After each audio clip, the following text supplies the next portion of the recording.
amazing thing as we live a life on purpose. Me, myself, once divorced, not knowing the Lord, coming to faith, and my wife and I being remarried, back together in the Lord. Think if I'm living my life today and I'm saying, oh, I follow God, but I'm just living for me.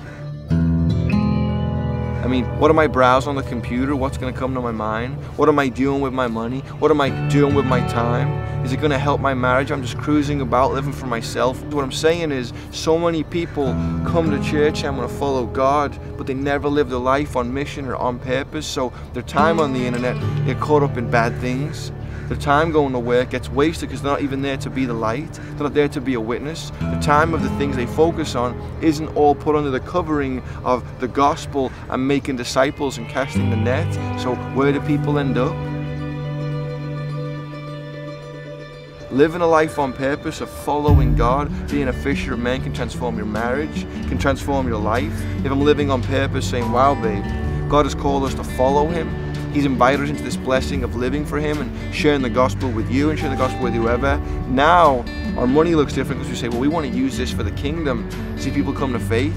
My time on the internet is about spending time seeking out the things of God and enjoying my time as a family and living to be discipled by God and those in the church.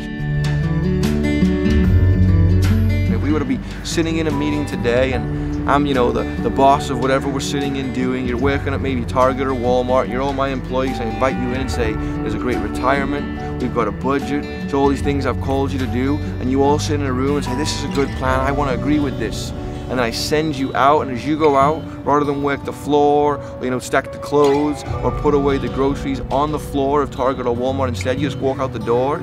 Are you going to have that retirement? Are you going to have that inheritance? Are you going to really get a wage from that? And I'm saying that to say this, as I'm speaking to some of you today, you're saying, I am hearing His voice.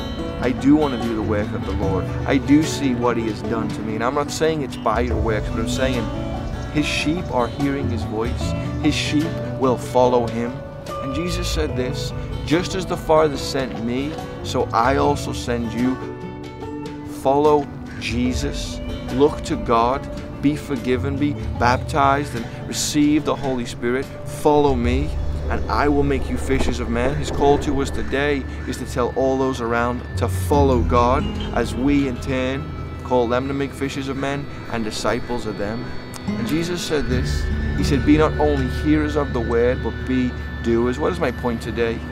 Like someone witnessed to me, like I'm sharing with you today, from time began, God has been a God of interaction, who spoke with man, who spoke through the prophets, who spoke to people all the way up to Jesus. And Jesus even today continued His word through His apostles, through His disciples, through the early church, all the way today, even to me, sharing the gospel with you. Imagine if Jesus didn't share. But He didn't.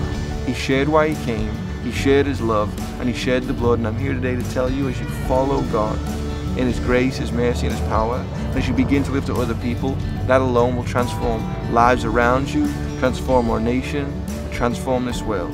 God bless you guys.